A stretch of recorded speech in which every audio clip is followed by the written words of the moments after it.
बंध विमोचन राम। सकल ही ऋषिमुनी भजती जयासी एकचितो सुखधाम। बंध विमोचन राम माझा बंध विमोचन राम। सद्गुरु कृपया ओळखेला जो कौसल्येचा राम। बंध विमोचन राम माझा बंध विमोचन राम। भाव भक्तीच्या सुलभ साधनी पुरवी सकल ही काम। बंध विमोचन राम माझा बंध विमोचन राम। शरण ही वेणा आत्मा रामा पावली पूर्ण विराम माझा बंध विमोचन राम। सद्गुरुनाथ महाराज की जय। जय जय रघुवीर समर्थ। सर्व श्रोतृवृंदांच्या हृदयस्थ परमात्म्याला अत्यंत श्रद्धापूर्वक अंतःकरणाने वंदन करते। श्रद्धांजली कीर्तन महोत्सव समितीच्या वतीने घेण्यात आलेला हा कीर्तन महोत्सव, ही कीर्तनमाला आज प्रथम दिवसाची कीर्तन सेवा, कीर्तन पुष्प सद्गुरूंच्या चरणी वाहण्याची सेवा किंवा ती संधी, ते भाग्य माझ्या वाट्याला आलंय म्हणून मनापासून आनंद होतोय। सर्व अधिकारी श्रोत्यांना अत्यंत मनपूर्वक वंदन करते। माझ्या तीनही उत्कृष्ट साथीदारांना वंदन करते आणि सगळ्यांनी मिळून आजच्या कीर्तन सेवेचं पुष्प भगवंताचरणी वाहायचं आहे। अभंग फार गोड आहे, निमित्त आजच्या कीर्तनाचं सुरेख आहे, माझ्या जवळचं आहे आणि पुण्यामधली ही जी ज्येष्ठ कीर्तनकार मंडळी आहेत त्यांनी गेले अनेक वर्ष चालू ठेवलेला हा श्रद्धांजली कीर्तन महोत्सव, की अशा एका महात्म्यांना श्रद्धांजली वाहण्याच्या निमित्ताने कीर्तनातून ती श्रद्धांजली वाहिली जावी याकरता हा केलेला खटाटोप।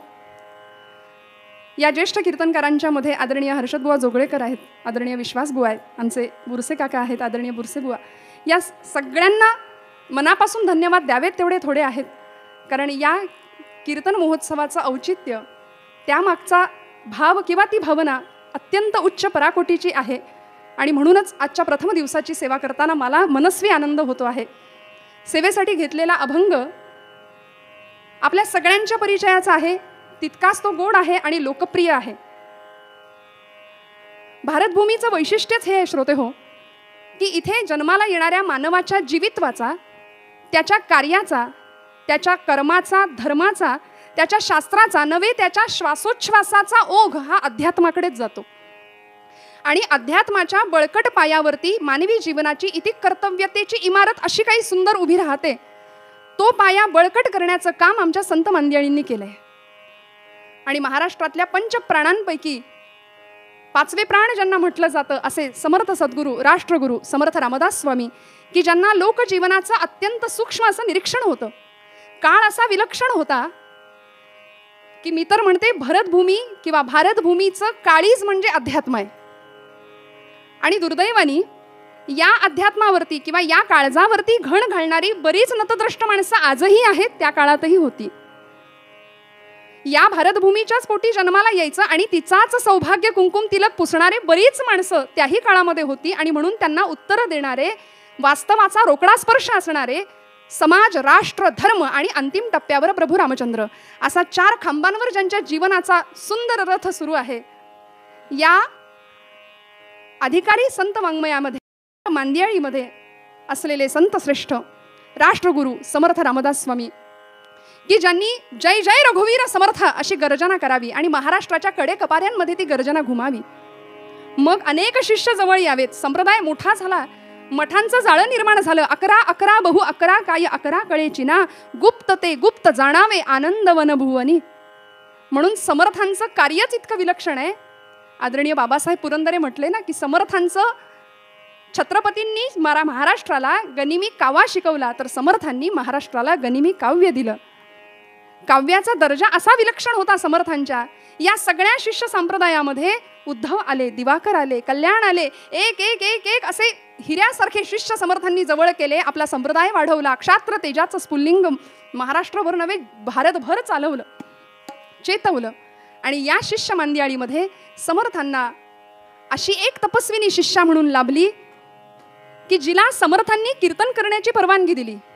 16व्या शतकामध्ये मध्ययुगीन काळामध्ये वैधव्य प्राप्त झालेल्या एखाद्या तपस्विनीनी, एखाद्या स्त्रीनी कीर्तन करावं ही सगळ्यात मोठी क्रांती समर्थांनी त्या काळामध्ये केली. त्यांचं नाव आहे समर्थ भक्त वेणास्वामी मिरजकर. मिरजला समर्थांनी जो मठ स्थापन केला त्या मठाच्या अधिपती म्हणून स्थान त्यांना मिळालं, समर्थांनी ते दिलं. अशा अधिकारी असलेल्या वेणास्वामींचा आज अभंग सेवेसाठी घेतलेला आहे. अभंग खूप गोड आहे, लोकप्रिय आहे, अनेक लोक तो अभंग गातात सुद्धा. बंध विमोचन राम माझा, बंध विमोचन राम. विणाबाई किती गोड सांगतात बघा. माझा राम कसा आहे, जाणीवपूर्वक एक शब्द वापरला की ज्या शब्दामध्ये आत्मीयता आहे, कळकळ आहे, जिव्हाळा आहे, तो राम माझा आहे. बंध विमोचन राम माझा, बंध विमोचन राम. माझा राम कसा आहे तर तो बंधाचं विमोचन करणार आहे, अनेक प्रकारच्या बंधनातून मुक्त करणारा असा माझा राम आहे. आणि तो मला कसा मिळाला, ज्या रामाला प्राप्त करण्याकरता सकल ही ऋषीमुनी भजते जयासी एकचितो सुखधाम. बंध विमोचन राम माझा, बंध विमोचन राम. अनेक ऋषी महंत तपस्वी साधू या सगळ्यांनी तपश्चर्येच्या जोरावर त्याला प्राप्त करून घेतला नव्हे, त्याच्यासाठी अखंड तळमळले, धडपडले, प्रयत्न केले. तो भगवंत कसा आहे, एकचितो सुखधाम असा तो राम बंध विमोचन करणार आहे आणि तो माझा आहे. सद्गुरु कृपया ओळखिला जो कौसल्येचा राम. काय गोड सांगितलं बघा वेणाबाईंनी. या तिसऱ्या चरणामध्ये 5 चरणांचा मोठा अभंग आहे. या तिसऱ्या चरणामध्ये वेणाबाईंनी प्रामुख्याने 2 व्यक्तींना किंवा 2 शक्तींना वंदन केलंय, शरण भावानी वंदन केलंय. की जो राम कळायला कठीण आहे, मिळायला कठीण आहे. काय आहे श्रोते हो, काही जणांना देव कळतो, काही जणांना देव मिळतो, काही जणांना देव कळतो पण मिळत नाही, काहींना देव मिळतो पण कळत नाही, काहींना कळतही नाही आणि मिळतही नाही. सद्गुरुनाथ महाराज की. मग वेणाबाई म्हणतात हा राम मला कळाला, या रामाला मी ओळखलं. कशाच्या भरवशावर, कशाच्या बळावर? सद्गुरु कृपया ओळखिला जो. माझ्या सद्गुरूंच्या कृपेमुळे मी त्याला ओळखू शकले, अन्यथा त्याला ओळखणं कठीण आहे. कौसल्येचा राम. सद्गुरु रामदास स्वामींना तर वंदन केलंच, आणि ज्या कौसल्या मातेनी हा राम जगाला दिला त्या कौसल्या मातेला सुद्धा या चरणामध्ये वंदन केलं वेणास्वामींनी. बंध विमोचन राम माझा, बंध विमोचन राम. शरण भाव भक्तीच्या सुलभ साधनी. बरं, या रामाला मिळवण्याकरता फार मोठी यातायात करायची गरज नाही. बस राम महाराजांनी, सद्गुरु ब्रह्मचैतन्य महाराजांनी किती सोपा मार्ग सांगितला ना. भजनाचा शेवट झाला एक वेळ राम बोला. आयुष्याला भजन समजलं महाराजांनी. आयुष्य हेच भजन होतं. या रामनाम स्मरणामुळे काय होतं बरं, तो राम मिळवण्याकरता काय यातायात करावी लागते का? तर वेणाबाई म्हणाल्या भाव भक्तीच्या सुलभ साधनी. अतिशय सुलभ साधन आहे भाव आणि भक्ती, बस या पलीकडे त्याला काही नको आहे. पुरवी सकल ही काम, बंध विमोचन राम माझा, बंध विमोचन राम. आणि पुढे जाऊन शेवटच्या चरणामध्ये वेणास्वामींनी या आत्मारामाच्या चरणी आपली पूर्ण शरणागती पत्करली आहे. खरं सांगू का श्रोते हो, हा सगळा अभंग वेणाबाईंनी आपल्या जीवनाची इतिक कर्तव्यता, आपल्या जीवनाचा कृतार्थ, जीवनाचा शेवटही तितकाच कृतार्थ आहे, गोड आहे, याचं दर्शन देणारा जणू काही हा वेणाबाईंचा अभंग आहे. साधन आहे रामनामस्मरण. या रामनामस्मरणामुळे मिळवायचं काय तर बंधनातून मुक्ती मिळवायची, आणि त्या मुक्तीचा परिपाक काय तर आत्मारामाचं दर्शन, आत्मस्वरूपाचं दर्शन, आत्मस्वरूपाची प्रचिती जी अनेक संतांनी घेतली. वास्तविक परमात्म्याचं स्वरूप कसं आहे? तो निर्गुण आहे, निराकार आहे, निर्लेप आहे. त्याचा ठाव ठिकाणा नाही, रंग रूप रेषा काहीच नाही, पण त्याला संतांनी आमच्या आकारात आणला. आणि खरं सांगू का, या सगळ्या संत मांदियाणींमध्ये जसं वेणाबाई म्हणतात सद्गुरूंच्या कृपेने मी त्याला ओळखू शकले, या सगळ्या संतांचा अधिकार एवढा मोठा होता. कारण ज्ञानोबाराय सुद्धा छाती ठोकपणे अशी प्रतिज्ञा करतात की जो अतिंद्रिय असलेला परमात्मा आहे, ज्याचं दर्शन इंद्रियांना सुद्धा घेणं शक्य नाही, असा परमात्मा या कारणे मी बोलेन, बोली अरूपाचे रूप दावीन, अतिंद्रिय परिभोगवेन, इंद्रियान करवी. माऊली म्हणते या माझ्या इंद्रियांना अतिंद्रिय असलेल्या त्या परमात्म्याचा भोग घडवून आणीन. इतकी सुंदर छाती ठोकपणे प्रतिज्ञा करणारे क्रांतिकारक संत माऊली. आणि त्याच अधिकाराचे समर्थ होते की ज्यांच्यामुळे वेणाबाईंना हा राम ओळखता आला, तो आपलासा करता आला. अतिंद्रिय परिभोगवीन इंद्रिया करवी. असा तो आत्माराम जवळ करायचा आहे. हे ते गंतव्य शेवटचं स्थान. म्हणून वेणाबाई या अभंगाचा शेवट इतका गोड करतात. शरण ही वेणा आत्मारामा, जीवनाचा कृतार्थ आणि अतिशय गोड शेवट काय असला पाहिजे याचं दर्शन या अभंगामध्ये आपल्याला वेणाबाईंनी दिलंय. मग आता बंध विमोचन राम, राम हा बंधाचं विमोचन करणार आहे, बंधातून आमची मुक्तता करणार आहे. कुठले बंध? हे बंध कुठले? मग त्याचं विमोचन कशासाठी करायचं? तर जगद्गुरु आद्य शंकराचार्य म्हणाले, देह स्त्री पुत्र मित्रानुचर हयवृषास्तोष हेतुर्ममेत्थम सर्वे स्वायुर्नयन्ति प्रथितमलममि मांसमी मांसयेह ये ते जीवन्ति येन व्यवहरन्ति पटवः येन सौभाग्यभाज्यः तं प्राणाधीशमन्तर्गतं मृतममुं नैव मीमांसयन्ति. सद्गुरुनाथ महाराज की. देहासंबंधीचा सगळा परिवार या देहाला लागलेलं बंधन आहे. या देहासंबंधीच्या सगळ्या परिवारामध्ये मी इतका गुंतलो, इतका अडकलो की आचार्य म्हणतात तम प्राणाधीशमंतर्गतम अमृतम अमुम, मी त्या भगवंतालाच विसरलो ज्याच्या सत्तेमुळे हा देह सगळे व्यवहार करतोय. त्या प्राणाधीशाला, त्या अंतरात्म्याला मात्र आम्ही सरळ विसरून गेलो. आणि आमची अशी अवस्था झाली आहे की आत्मस्वरूपाचं अनुसंधान विसरल्यामुळे आम्ही या आधिभौतिकाचं बंधन स्वतःला इतकं लावून घेतलं की त्यामध्ये इतके अडकून गेलो. जसं एखादा पिता असतो, एखादे वडील असतात आणि आपल्या लहान मुलासमोर ते गेले की ते त्यांचं वडील पण विसरून जातात. ते वडील पण विसरून त्या मुलाशी इतके तन्मय होतात, ते प्रेमबंधन इतकं घट्ट असतं, ते बांधले जातात. मग अशा प्रसंगात तो मुलगा जवळ आला, नवे त्या मुलांनी एखादी वाजवली गाला तरी त्याला त्याच्यात सुख वाटतं. का? तसं संत म्हणतात तू तुझं आत्मस्वरूप विसरला आहेस आणि या सगळ्या भौतिक साधनांचं बंधन स्वतःला लावून घेतलं. मग ते बंधन मायेचं आहे, वासनेचं आहे, आशेचं आहे, मोहाचं आहे, कर्माचं बंधन आहे. या जीवाला देहाचं बंधन आहे आणि देहाला कर्माचं बंधन आहे, देहाला मायेचं बंधन आहे. आणि म्हणून मी देह असंच आपण म्हणत बसलो ना, देहोहम इथपर्यंतच आम्ही अडकलो. या देहाच्या पलीकडे सुद्धा माझा देह असं म्हणणारा मी कुणीतरी वेगळा आहे याचा विचार आम्ही करत नाही. तम प्राणाधीशमंतर्गत.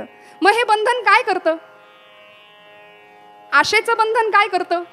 सुभाषितकार म्हणाले, आशा नाम मनुष्याणाम काचिदाश्चर्य शृंखला यया बद्धा प्रधावंती मुक्तस्तिष्ठन्ति पंगुवत. आशेची साखळी अशी आहे, आश्चर्यकारक आहे म्हणाले, ती पायामध्ये पडली ना की उलट होतो, माणूस जास्त वेगाने धावतो, जास्त वेगाने पळायला सुरुवात करतो. आशा नाम मनुष्याणाम काचिदाश्चर्य शृंखला.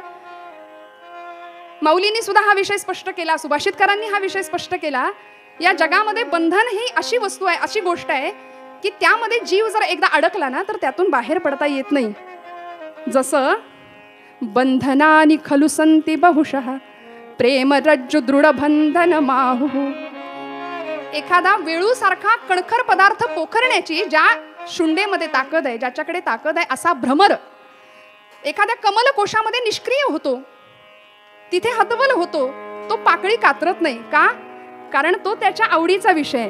सारे ग प ध प रे ग रे सा. सूर्योदय सूर्यास्ताच्या नियमानुसार, सृष्टीच्या चक्रानुसार सकाळी सूर्य उगवला की ते कमळ फुलतं, सूर्यास्ताला बरोबर ती कमलिनी मिटते आणि हा भुंगा दिवसभर त्याच्यामध्ये पराग सेवन करतोय. करता करता करता संध्याकाळ व्हायची वेळ आली, आता कमलिनी मिटणार. मिटता कमला दल, मिटता कमला दल, होई बंदी हा भृंग परिसोडिना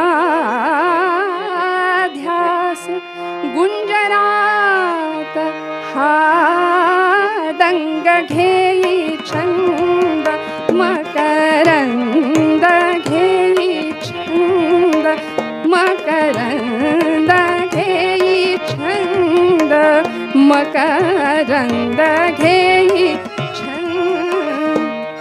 हा भुंगा विचार करतोय की आता ही कमलिनी फुलेल, मग मी त्यातून बाहेर पडेन, कशी तरी सकाळ होईल. सुभाषितकार म्हणतात, रात्रिर्गमिष्यति भविष्यति सुप्रभातम भास्वानुदेशति हसिष्यति पंकजश्रीः इत्थं विचिन्तयति कोशगते द्विरेफे हा हंत हंत नलिनी गज उज्जहार सद्गुरुनाथ महाराज की. तो विचार करतो भ्रमर की आता ही रात्र संपेल, हे कमळ फुलेल, मग मी त्यातून बाहेर पडेन. वास्तविक त्यांनी ठरवलं तर तो तिथून बाहेर पडू शकत होता. लाकूड पोखरणारी त्याची ती ताकद इथे निष्क्रिय झाली, अडकला, बंधनात सापडला. पण काय झालं माहितीये, सुभाषितकार म्हणतात त्याच रात्री त्या सरोवरामध्ये एक हत्ती आला, गजराज आला आणि इत्थम विचिंतयति कोशगते द्विरेफे हा हंत हंत नलिनी गज उज्जहार. त्या हत्तीने बरोबर तेच कमळ देठासकट उपटलं आणि दूरवर फेकून दिलं. आणि देठासकट उपटल्यामुळे ते कमळ कधीच नाही फुललं ना परत. न फुलणाऱ्या कमलकोशामध्ये तो भ्रमर गुदमरून मेला मंडळी. पण त्यांनी पाकळी कातरली नाही ना त्यातून बाहेर पडण्याचा प्रयत्न केला. आमचे संत आम्हाला सांगतात या जीवाचं सुद्धा असंच होतं. या जीवाला, या देहाचं बंधन, या देहाला कर्माचं बंधन, नात्याचं बंधन. जीव जन्माला आला की पहिली नाळ त्याची जोडलेली असते कुणाशी माहितीये? त्याच्या आईशी. बरोबर ना? गर्भामध्ये जीव जन्म झाला. काय गंमत आहे बघा, माता ते माती हा प्रवास आहे आमच्या जीवनाचा. एका वेलांटीचा फरक म्हणजे आमचं आयुष्य आहे. मातेपासून प्रवास सुरू झाला ना. आज ज्यांच्या श्रद्धांजलीसाठी हे कीर्तन त्यांना अर्पण आहे ना, माझ्या नानांचीच ही सगळी पदं आज मी आपल्या समोर ठेवतीये. त्यांचं फार सुंदर रचना आहे. काय गोड आहे बघा. माणूस कसा बंधनामध्ये अडकतो. मातेच्या उदरात जन्म म्हणून तो बंध पहिला असे. ते बंधन पहिलं आहे, मायेचं आहे, प्रेमाचं आहे. मी म्हटलं ना इथून प्रवास आहे तो मातीपर्यंत आहे. मातेच्या उदरात जन्म म्हणून तो बंध पहिला असे. आजा आजी पिता स्वबंधू भगिनी बंधासी सी मानसे. चुलते प्रिय आत्या तशाच चुलत्या मामी मामा तसे. किती सगळा गोतावळा आहे. स्नेही आप्त मुले प्रिया निजगृही गृहलक्ष्मी रूपे वसे. सगळं काही आयुष्याची धडपड, खर्च, वेळ सगळं या संसारासाठीच आहे. आणि हे संसाराचं इतकं विलक्षण बंधन आणि त्या बंधनामध्ये आम्ही अडकलो ना. मग याच्यातून सोडवणारा कोण आहे? हा भवसागर पार करणारा कोण आहे? तर वेणाबाई म्हणतात तो माझा राम आहे. बंध विमोचन राम माझा, बंध विमोचन राम.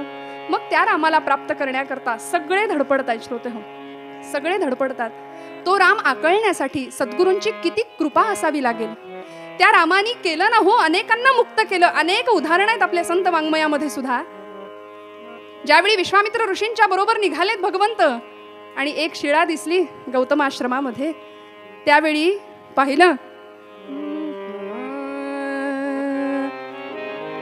पुलकित झाले शरीर ओणवे, पुलकित झाले शरीर ओणवे, तुझ्या पदांचा स्पर्श जाणवे, चरण धुळीचे कुंकुम माझ्या, चरण धुळीचे कुंकुम माझ्या, चरण धुळीचे कुंकुम माझ्या, भाळासी लागले आज मी शाप मुक्त झाले, आज मी शाप मुक्त झाले. रामा चरण तुझे लागले आज मी शाप मुक्त झाले, आज मी.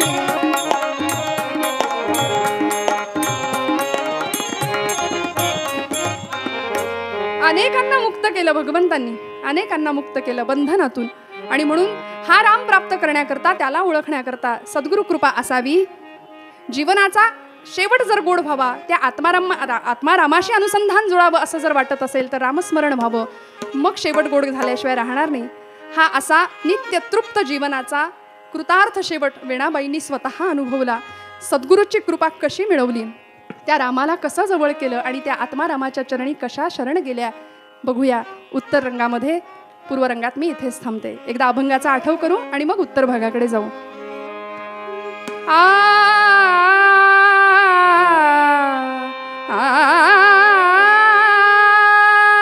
बंध विमोचन राम माझा, बंध विमोचन राम माझा, बंध विमोचन राम माझा, बंध विमोचन राम माझा.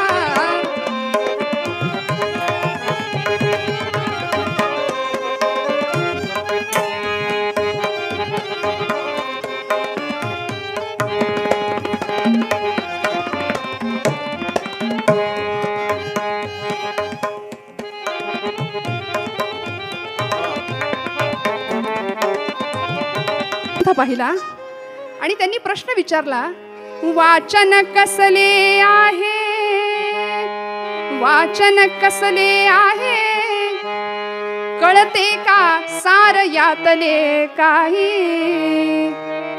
आणि उत्तर मिळालं, महाराज नाथांचे भागवत कळते यातील उणे पुरे काही. अहो काय सांगू, असंख्य शंका मनीच्या,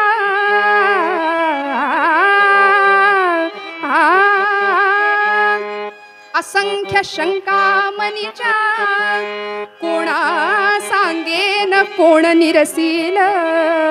कुणाला सांगू, मनामध्ये भरपूर शंका आहेत, प्रश्न आहेत, पण कुणाला सांगेन, कुणाला सांगू, कुणाला विचारू.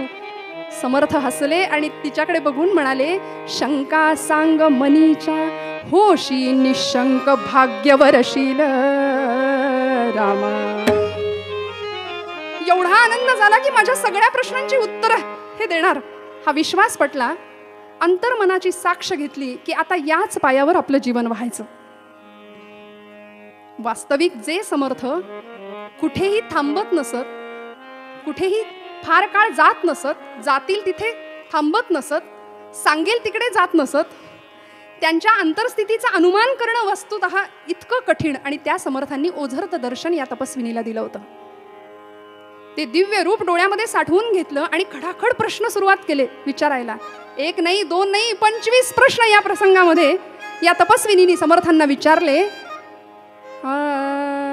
काय प्रश्न होता महाराज, मला सांगा, कवण जन्मला कोण मृत्यू झाला. जन्माला कोण येतो, मृत्यू कोणाचा होतो. कवण जन्मला कोण मृत्यू झाला, कवण जन्मला कोण मृत्यू झाला, बद्धमुक्त झाला तो कवण, बद्धमुक्त झाला तो कवण, जाणता कोणाची हे सत्ता, कवण जाणता कोणाची हे सत्ता, मोक्ष हा तत्वता कोण सांगा. सांगा ब्रह्म खूण, सांगा ब्रह्म खूण सगुण निर्गुण, सांगा ब्रह्म खूण सगुण निर्गुण, 25 प्रश्न ऐसे केले. कवण जन्मला कोण मृत्यू झाला, बद्धमुक्त झाला तो कवण. महाराज जन्माला कोण येतो, मृत्यू कुणाचा होतो, बद्धमुक्त ही अवस्था काय आहे, सगुण निर्गुण यातला भेद काय, मोक्ष म्हणजे काय, ब्रह्मखूण म्हणजे काय. एक नाही, दोन नाही, 25 प्रश्न एका पाठोपाठ केले आणि समर्थांनी तिची योग्यता ओळखली, हसले आणि म्हणाले, कोण आहेस बाळा तू, तुझं नाव तरी काय. कुणा सामान्य मुलीचे हे प्रश्न नाहीत असं म्हणून या तपस्विनीने उत्तर दिलं, माझं नाव वेणा. कोण होती हो ही वेणा, ज्यांचा अभंग आपण निरूपणासाठी घेतला. अभंगाचा आवाका खूप मोठा आहे, माझ्या अल्पमतीनुसार मी काही मांडण्याचा प्रयत्न केला, पण अशा अधिकारी असलेल्या वेणाबाई काय सांगतात, कुठल्या गावच्या, कोण आई वडील.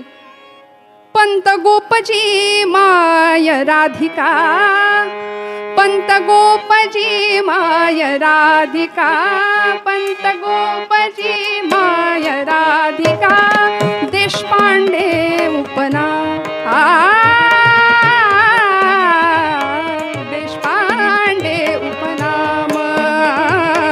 शेती मोठी गोधन मोठे, शेती मोठी गोधन मोठे, ज्योतिष विद्याधाम रामा. साधूजी रामा, राजा राम कहोजी.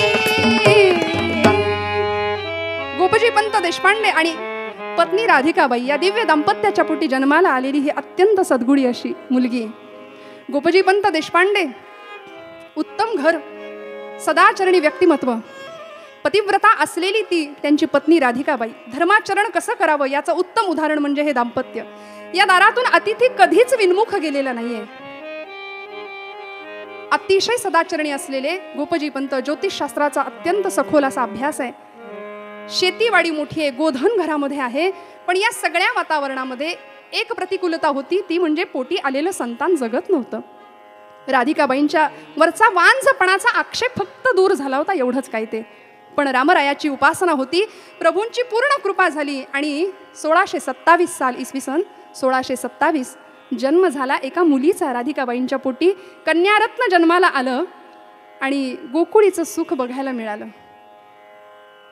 वाड्याच्या अंगणामध्ये एवढी गर्दी जमली या बाळाला बघण्यासाठी. राधिकाबाई तासनतास आपल्या बाळाकडे टक लावून बघत बसायच्या. तिचं नाव वेणा ठेवलं. वेणू म्हणजे बासरी. आणि बासरी सारख्या गोड आवाजामध्ये ही जेव्हा भजनं गायची ना, तेव्हा समोरच्याचं देहभान हरपून जायचं. रामकथेमध्ये नाचावं, रंगून जावं भजनामध्ये. आणि बघता बघता ही मुलगी 10 वर्षाची झाली. त्या काळच्या रिवाजानुसार लग्नाचं वय झालं, विवाह निश्चित झाला. मिरजेचंच देशपांडे घराण्यातलं स्थळ होतं. त्यांचा एकुलता एक मुलगा दत्तात्रय, याच्याशी विवाह झाला. थाटात लग्न सोहळा पार पडला. 10 वर्षाचं वय, लग्न काय, पती म्हणजे काय, काहीच कळत नव्हतं. अशा वयात विवाह झाला. आणि लग्न झाल्यानंतर काही दिवसांसाठी रिवाजानुसार सणावारासाठी ही मुलगी माहेरी आली आपल्या आईकडे. काही दिवस नित्यक्रम सुरू होता आणि अचानक मिरजेहून तातडीचा निरोप आला. काय बरं होता, सगळ्यांच्या मनामध्ये काहूर दाटलं की निरोप काय होता. या 10 वर्षाच्या मुलीला श्रोते हो वैधव्याला सामोरं जावं लागलं होतं. तिचा मुलगा दत्तात्रय उत्तम पोहणारा विहिरीमध्ये सूर मारला आणि गाळात रुतून मेला. या 10 वर्षाच्या कन्यकेवर वैधव्याचा प्रसंग ओढवला.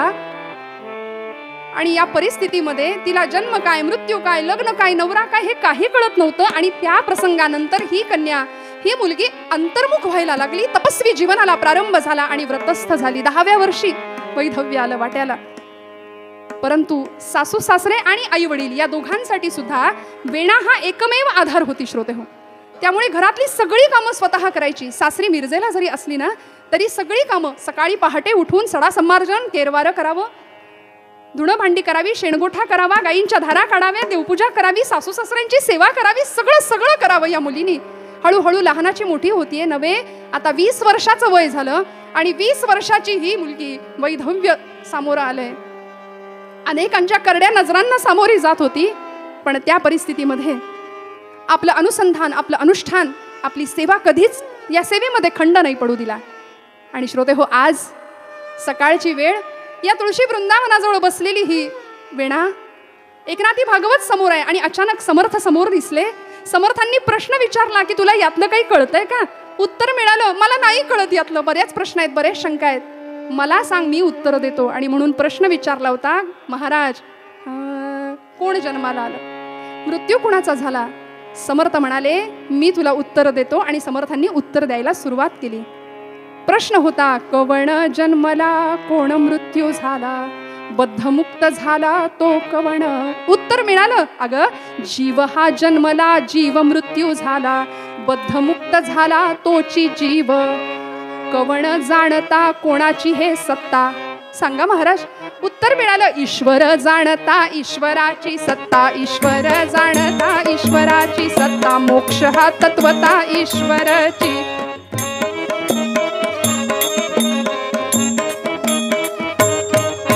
ईश्वर निर्गुण चेष्टवी सगुण. हा ईश्वर निर्गुण चेष्टवी सगुण, हेची ब्रह्म खुण दास म्हणे. जीव हा जन्मला, जीव मृत्यू झाला, बद्धमुक्त झाला तोची जीव. सगळ्या प्रश्नांची समाधानकारक उत्तर मिळाली. आणि तातडीने वेणाने प्रश्न केला, महाराज दास म्हणे म्हणजे कोण हो. महाराज दास म्हणे म्हणजे कोण. समर्थ हसले आणि म्हणाले, दास म्हणजे चाफळच्या रामाचा दास. एवढं म्हटले आणि गरकन मागं फिरले. कधी गेले कळालं नाही. जय जय रघुवीर समर्थ. ते ध्यान दृष्टी पडून नाहीसं झालं, पण अंतर्मनावर कोरलं गेलं. अजिबात दृष्टी समोरून ते ध्यान जायला तयार नाही. आणि अशा वेळी मध्ये बराच काळ लोटला. समर्थांनी दर्शन तर दिलं, पण आता काही कारणांनी माहेरी आलेली वेणा आपल्या आई वडिलांकडे, गोपजी पंत आणि राधिकाबाईंकडे बरेच दिवस गेले. समर्थांचं दर्शन होतं. यांच्याच पायावरती आपलं जीवन व्हायचं हे निश्चित झालं होतं. आणि सासरी माहेरी आल्यानंतर काही दिवसांनी महालक्ष्मीच्या दर्शनाला गेली. महालक्ष्मीच्या प्रांगणामध्ये दर्शन घेतलं आणि अचानक दवंडी कानावर पडली. ऐका हो ऐका. कोल्हापूरवर का, कोल्हापूरचा महालक्ष्मीचं प्रांगण. आज सांच्याला समर्थ रामदास स्वामींचं कीर्तन प्रांगणात होणार आहे. ही दिंडी ऐकली मात्र वेणाला एवढा आनंद झाला श्रोते हो, एवढा आनंद झाला. तातडीने घरी आली आणि आईबाबांना सांगू लागली, आई बाबा मला ज्यांचं दर्शन झालं ना मिरजेला, त्या समर्थांचं आज कीर्तन आहे बरं, आई तू चल का माझ्याबरोबर. आई म्हणली मला काय का कळतंय त्यातलं, वेणा तू जा बरं. शेवटी आई वडिलांना घेऊन हट्टाने वेणा कीर्तनाला आली. श्रोते हो, महालक्ष्मीच्या प्रांगणामध्ये ही गर्दी लोटली होती समर्थांच्या कीर्तनाला. समर्थ कीर्तनामध्ये रंगून गेले होते आणि मागे भव्य बलदंड शिष्य समोर मागे उभे होते. एकाने मृदंग घेतला होता, दुसऱ्याने झांज हातात घेतली होती. जणू काही त्रयमूर्तीचं दर्शन लोकांना होत होतं. समर्थांनी कीर्तनाला सुरुवात केली.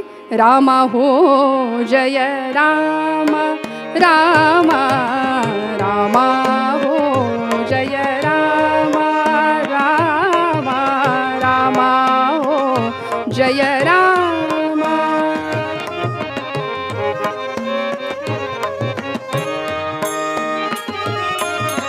पतित पावना पूर्ण कामा हो, पतित पावना पूर्ण कामा हो, रामा हो जय राम, रामा रामा हो जय राम, रामा राम. समर्थ कीर्तनामध्ये रंगले होते. कीर्तनाचा रंग विलक्षण होता. राष्ट्र धर्म, धर्म राष्ट्र या विषयावर समर्थ बोलत होते. वेणा स्वामी आपल्या आईवडिलांना घेऊन कीर्तनाला आल्या. ही गर्दी बसायला जागा नाही म्हणून उभ्यानीच कीर्तन श्रवण करू लागल्या. समर्थांनी त्यांना खुणेनी समोर बोलावून घेतलं उद्धव स्वामींना पाठवून. आणि वेणाबाईंना आनंद झाला की एवढ्या गर्दीत सुद्धा समर्थांनी आपल्याला ओळखलं. कीर्तनाचा रंग अधिक वाढला. समर्थ धर्म राष्ट्र या विषयावर प्रभावीपणे आपले विचार मांडत होते. कीर्तन संपलं, दर्शन झालं आणि इथून पुढे 7 दिवस अखंड कीर्तनाचा सप्ताह समर्थांचा महालक्ष्मीच्या प्रांगणामध्ये होता. वेणा रोज कीर्तनाला जायची समर्थांच्या, रोज कीर्तनामृत प्राशन करायची, आनंदाने घरी यायची. आणि आज आता 7वा दिवस उजाडला बरं, सेवेचा सप्ताह पूर्ण होणार. आता समर्थांची भेट होणार की नाही, कधी होणार अशी हुरहुर मनाला लागलेली आहे. त्याच वेळी घरी बोलावलं. अंतरीची इच्छा होती की समर्थांचा अनुग्रह आपल्याला प्राप्त व्हावा. समर्थांनी ती इच्छा पूर्ण केली. समर्थ वेणाच्या घरी गेले. गोपजी पंत आणि राधिकाबाईंनी भव्य स्वागत केलं समर्थांचं. आणि समर्थांनी या प्रसंगामध्ये वेणाबाईंना अनुग्रह दिला, नव्हे तिच्या आईवडिलांना सुद्धा अनुग्रह झाला. आणि समर्थांनी आपल्या झोळीतला दासबोध नावाच्या ग्रंथाची मूळ प्रत वेणाच्या हातामध्ये दिली. तुमच्याकडे एकनाथी भागवताचं वाचन चालू असतं, पण समर्थ संप्रदायाचा एक ग्रंथ तुझ्याकडे असला पाहिजे. हा ग्रंथ घे. अजून 4-5 दिवस आमचा मुक्काम कोल्हापुरामध्ये असला पाहिजे अशी रामरायाची इच्छा दिसते. वेणाला खूप आनंद झाला. तो ग्रंथ घेतला. फक्त या 4 दिवसामध्ये या ग्रंथाचा हस्तलिखित तयार करून मूळ ग्रंथ आम्हास परत करावा. वेणाने तो ग्रंथ घेतला. 4च दिवसामध्ये सुवाच्य अक्षरामध्ये ग्रंथ लिहून काढला आणि मूळ ग्रंथ समर्थांना परत केला. पुढच्या 4-5 दिवसांमध्ये सुद्धा वेणा रोज कीर्तनाला जायची श्रोते हो. पण अनुग्रहानंतर इतका सुंदर बदल झाला होता. शिशिराच्या प्रखर सूर्यानी भाजून निघालेली जमीन वसंताच्या अमृत वर्षावानं जशी न्हावून निघते, तसं वेणाबाईंचं तप्त अंतःकरण कृतार्थ झालं होतं, परम पावन झालं होतं. पण श्रोते हो, अशी काही मंडळी असतात समाजामध्ये जी आजही आहेत, पूर्वीही होती. देवाची, देशाची, धर्माची ज्यांना फार चिंता लागली आहे, असे काही लोक आपला बहुमोल वेळ खर्च करून गावागावातल्या पारावर कट्ट्यावर बसणारी असतात का नाही, त्यांनी मात्र वेणाला त्रास द्यायला सुरुवात करावी. वेणा कीर्तनाला निघाली की कुणीतरी म्हणावं, अरे गोंदिया, अरे कीर्तन होणार नाही आज. वेणाला कळत होतं हे सगळं आपल्याला उद्देशून आहे. वेणा निघाली की मागून जय जयकार करावा, जय जय रघुवीर समर्थ. वेणाला हे सगळं कळत होतं श्रोते हो. घरामध्ये काव्य उत्स्फूर्तपणे जन्माला यायला लागलं. गुरुकृपा अशी झाली की काव्याचा उगम व्हायला लागला. वेणाबाईंनी सुंदर काव्य करावं, आपली ग्रंथसंपदा तयार व्हायला लागली. गुरु निशब्दाची बीजे अहमा प्राप्त आत्मकाजे, आम्ही अबोल अबोल अबोले बोलू बोल. हे काव्य वाचावं. गोपजी पंतांच्या हातामध्ये ते वेणाचं काव्य पडलं की पंतांनी आपल्या पत्नीला सांगावं, अगं ऐकलंस का, वेणाने किती सुंदर काव्य केलंय बघ. राधिकाबाई अक्षरशः गहीवरून म्हणायच्या, चुलीत घाला ते काव्य. अहो, हिच्यामुळे समर्थांना कमीपणा येतो. सारखं आपलं समर्थ समर्थ समर्थ, हिच्यामुळे समर्थांना कमीपणा येतो. मी तर म्हणते एकदा चाफळच्या मठात नेऊन सोडा तिला. एवढं ऐकावं आणि गोपजी पंतांच्या काळजाला चर्रकन वेदना व्हावी. वेणाचं दुःख इतकं विलक्षण होतं श्रोते हो, जननिंदेला थांबवू शकत नव्हतो. अर्थात समर्थांनाही हे सगळं सहन करावं लागलं, अनेक संतांना सहन करावं लागलं. आईनं सांगावं पदराचा बोळा तोंडात कोंबून, एकदा तिला पाठवाच त्या चाफळच्या मठामध्ये, नाहीतर ते काव्य चुलीत घाला. अहो, हिच्यामुळे समर्थांना कमीपणा येतो, लोकांना कुठपर्यंत आपण उत्तर देत बसणार. आणि एवढं म्हणता क्षणी वेणा आतल्या खोलीतून बाहेर आली. मुखामध्ये शब्द होते, मना श्रेष्ठ धारिष्ठ जीवी धरावे, मना बोले नीच शोषित जावे, स्वये सर्वदा नम्र वाचे वदावे, मना सर्व लोकांसी रे निववावे. मनोबोध असेल, दासबोध असेल, जीवनामध्ये अंगामध्ये अक्षरशः मुरवून घेतला होता वेणाने. कीर्तनाला निघाली ना की टवाळखोरांचं कड सोबत असायचं. शेवटचा दिवस होता कीर्तनाचा. समर्थांच्या पुनर्भेटीची शक्यता नव्हती, म्हणून आज दर्शन घ्यायचं आणि आपल्या मनातल्या अनेक शंका समर्थांना विचारायच्या असा निश्चय करून वेणा घरातनं बाहेर पडली. एकटी होती, न म्हणायला हे टवाळखोर सोबत होते. निघाली. देशपांड्यांची पोर ही वेणा. मागून चर्चा सुरू झाली. बघा बघा बघा, भवानी निघाली कीर्तनाला. देशपांड्यांची पोर ही वेणा, भवानी जाते नित्य कीर्तना, रात्रंदिसही मांडुनी ठाणा, गोसाव्याला भजते जाणा, गोसावी ही उमदा दिसतो, भजन कीर्तनी ढोंग दावितो. अहो, एक नाही, दोन नाही, असंख्य प्रकारचे निंदेचे आरोप समर्थांच्यावर आणि वेणाबाईवर व्हायला सुरुवात झाली. पण वेणाचं तिकडे लक्ष नव्हतं. ऐसी निंदा हसे टवाळी अखंड चालू असे, ऐसी निंदा हसे टवाळी अखंड चालू असे. वेणा कीर्तनामध्ये जाऊन पोहोचली. अंतःकरण तप्त होतं. ही निंदा सहन होण्याच्या पलीकडची होती. समर्थांचं कीर्तन सुरू झालं आणि समर्थांनी आज कीर्तनासाठी तुकोबरायांचा अभंग घेतला होता. कोणी निंदा कोणी वंदा, आम्हा स्वहिताचा धंदा. आजचं सगळं कीर्तन वेणीसाठी होतं. समर्थ सांगत होते, श्रोते हो, सुवर्णत्व सिद्ध केव्हा होतं? जेव्हा ते अग्नीतून भट्टीतून तावून सुलाखून बाहेर पडतं. दग्धम दग्धम पुनरपि पुनः कांचनम पीतवर्णम. सगळ्या संतांनी, ऋषी महंतांनी निंदा नालस ती सहन केली, पण ते त्यातूनच त्यांचं सुवर्णत्व, त्यांचं मोठेपण सिद्ध झालं. हे सगळं सहन करावं लागेल. आजचं सगळं कीर्तन वेणासाठी होतं, कारण हजारो श्रोत्यांचं काम एकटी ती करत होती. ज्याला घडवायचं होतं असा श्रोता समोर होता, असा जिज्ञासू श्रोता समोर होता. समर्थांना त्याची जाणीव होती, तिचं बुद्धिवैभव समर्थ जाणून होते.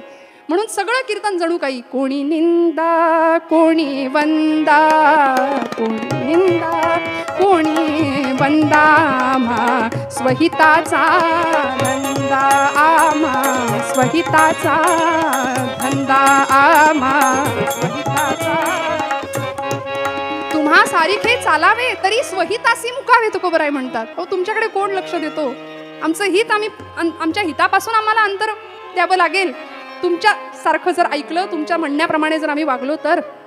समर्थांचं कीर्तन संपलं. आज कीर्तनाचा समारोपाचा दिवस.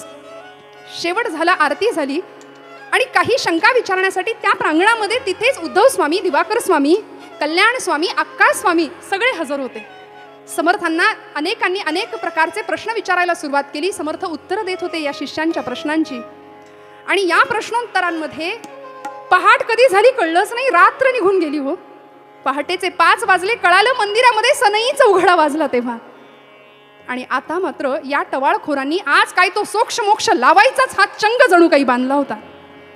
पहाट झाली. वेणाने ठरवलं पटकन वाड्यावर घरी गेलं पाहिजे आपल्या. म्हणून वेणा निघाली. तेवढ्यात कल्याण स्वामींकडून समर्थांनी निरोप पाठवला की समर्थांची आज्ञा आहे, आजची काकड आरती करून मगच जा. लक्ष सगळं घरामध्ये होतं. आता काय वाढून ठेवलं असेल समोर माहिती नाही. रात्रभर या सर्वांच्या सहवासामध्ये मी होते. टवाळखोरांचं कडं आजूबाजूला होतंच. आता काय वाढून ठेवलं असेल माहिती नाही, काही कल्पना नाही. समर्थांच्या आज्ञेनुसार वेणा काकड आरतीला थांबली. काकड आरती झाली आणि घराच्या दिशेने निघाली. तिच्या आधी हे सगळे टवाळखोर मंडळी वाड्यामध्ये हजर होते. गोपजी पंतांना आणि राधिकाबाईंना प्रश्न विचारून भांडावून सोडलं होतं या लोकांनी. वाड्याच्या अंगणामध्ये पाऊल टाकलं मात्र आणि कुठलीतरी एका बाईनी सांगावं, आली बघा भवानी, रात्रभर कीर्तनामध्ये जागून आली, समर्थांच्या कीर्तनाला गेली होती म्हणे. वेणाला बोलण्यातला सूर कळत होता, लोकांच्या नजरा कळत होत्या, पण करारीपणे उत्तर दिलं, मी एकटी नव्हते, माझ्या बरोबर अक्का स्वामी होत्या, उद्धव स्वामी होते, दिवाकर स्वामी होते, कल्याण स्वामी होते, आम्ही सगळे समर्थांच्या समोर होतो. पण हे आरोप कुणीच थांबवायचं नाव घेत नव्हतं. आणि अशा वेळी वेणाने उत्तर द्यावं, माझी गुरुभक्ती, माझी रामरायाची भक्ती ही मीरेसारखी आढळ आहे. मीरेसारखी माझी भक्ती आहे. कुणी सारी सांगावं, बघा बघा बघा, अरे मीरेचं नाव घेतीये, मीरेनं विषाचा प्याला प्यायला होता, तुला जमेल, तुला जमेल का ग? डोळ्यात टचकन पाणी आलं आणि समर्थांना करुणा भाकली. समर्था, गुरुराया, रामराया, हे श्रीरामा समर्थ सद्गुरुराया, वेळ का दवडिता वाया. हे श्रीरामा समर्थ सद्गुरुराया, वेळ का दवडिता वाया. जरी शुद्धची मी, पवित्र जरी मम काया, तुम्ही घ्याल शिरावर माया. हे श्रीरामा समर्थ सद्गुरुराया. वेणा करुणा भक्ती. राधिकाबाईंनी हे ऐकलं मात्र अक्षरशः भुवळ येऊन राधिकाबाई खाली कोसळल्या. काय होणार माझ्या वेणाचं? या सगळ्या टवाळखोर लोकांनी आज वेणाचा सोक्षमोक्ष लावायचा असा निर्णय घेतला होता. मीरेनं विषाचा प्यायला प्यायला, तुला जमेल का असं विचारल्या क्षणी कुणीतरी पितळी ग्लास भरून जहरी विष वेणाच्या समोर आणून उभं केलं.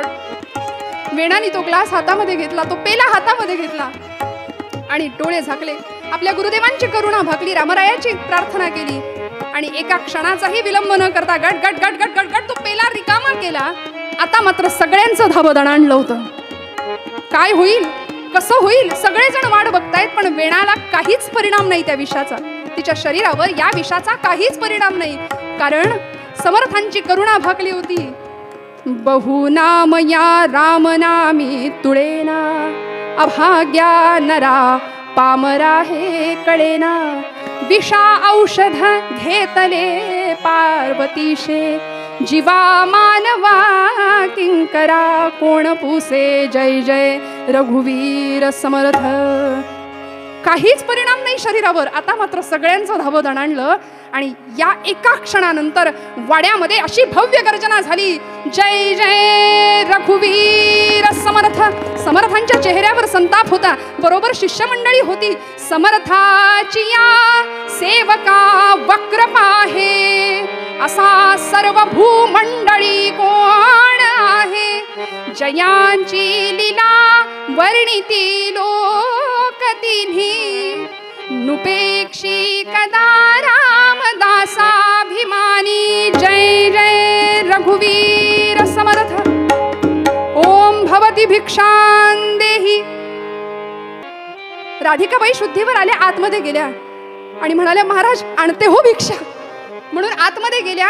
समर्थ म्हणाले, आज कुठलीच दुसरी भिक्षा नको मला, आज मला दुसरी कुठलीच भिक्षा नको. मग महाराज, ही तुमची वेणा माझ्या झोळीत घाला म्हणाले. चाफळच्या मठाची जबाबदारी तिच्याकडे द्यावी असा विचार आहे. एवढा आनंद झाला, कृतार्थ झाल्याचा क्षण अनुभवायला मिळाला गोपजी पंतांना आणि आई राधिकेला. वेणा आपलीच आहे समर्था असं म्हटलं आणि समर्थ वेणाला घेऊन चाफळच्या मठात आले. चाफळच्या मठाची सगळी जबाबदारी या प्रसंगामध्ये समर्थांनी वेणाबाईंच्यावर दिली. चाफळचा रामनवमीचा उत्सव दरवर्षीचा वेणाबाई इतक्या आवडीने पार करायच्या, कारण उत्सवाची सगळी तयारी स्वतः करायच्या. नव्हे, समर्थ कधी उत्सवासाठी थांबत नव्हते, कारण दास डोंगरी राहतो यात्रा देवाची पाहतो या न्यायाने उत्सवाची सगळी तयारी या शिष्य मांदियाळींनी करावी. आणि एका उत्सवाच्या प्रसंगी श्रोते हो, चरित्रामध्ये फार सुंदर वर्णन आहे की अगदी 15 दिवसावर रामनवमीचा उत्सव येऊन ठेपलाय आणि वेणाबाईंना फणफणून ताप भरलेला आहे. अंगात चालण्याचे सुद्धा त्राण नव्हते. रामा, कसा रे उत्सव पार पडेल आता तुझा? म्हणून चाफळच्या रामासमोर एका खांबाला घट्ट धरून, का तर पडेन की काय म्हणून घट्ट धरून उभे आहेत आणि रामरायाला प्रार्थना करतायत. पतित पावना जानकीची वना, पतित पावना जानकी जीवना. अरविंद नयना, अरविंद नयना राम राया, अरविंद नयना राम राया. पतित पावना जानकी जीवना, अरविंद नयना राम राया, अरविंद नयना राम राया. ऐकुनी करुणा पाहुनी करुणा अयोध्येचा राणा, मूर्तीच्या नयना अश्रू आले अरविंद नयना राम राया, अरविंद नयना राम राया. रामा कसा होईल तुझा उत्सव म्हणून वेणाबाई काळजीत. आणि श्रोते हो, भगवंत भक्तासाठी रडतो ना. ब्रह्मचैतन्य महाराजांकरता राम रडला होता, वेणाबाईंकरता हा चाफळचा राम या प्रसंगामध्ये रडलेला आहे. चाफळचा उत्सव पार पाडण्याकरता रामरायांनी अनुभव दिला. रामराय रामाबाई हे नाव धारण करून आले, सगळी तयारी केली, उत्सव यथासांग पार पडला. आणि समर्थ आले. त्यानंतर वेणाबाईंना कळालं की ती रामाबाई नावाची कुणी नव्हती, तर स्वतः प्रत्यक्ष प्रभू रामचंद्र आले होते सेवेसाठी.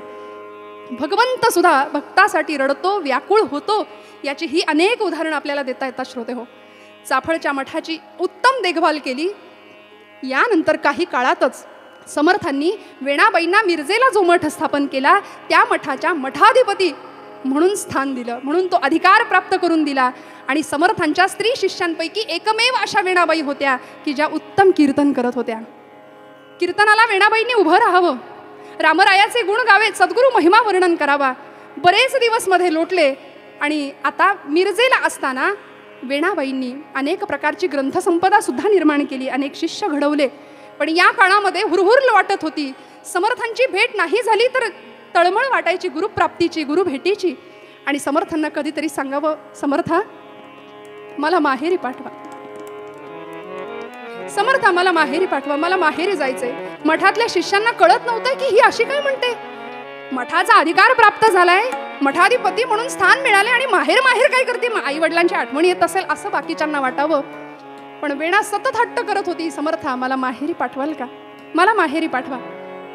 समर्थ म्हणायचे, वेणा आज नाही, मी सांगेन तेव्हा. वेणा आता नाही, मी सांगेन तेव्हा. आणि असं करता करता सज्जनगडवरच्या उत्सवाकरता समर्थ तिथे हजर आहेत. वेणास्वामी तिथे हजर होत्या. आणि एक दिवस असा उजाडला, समर्थांनी वेणाला सांगावं, वेणा रामनवमीचा दिवस, उत्सवाचा दिवस, आज माहेरी जायचं बरं का, आज माहेरी जायचं. सगळ्या शिष्यांना असं वाटत होतं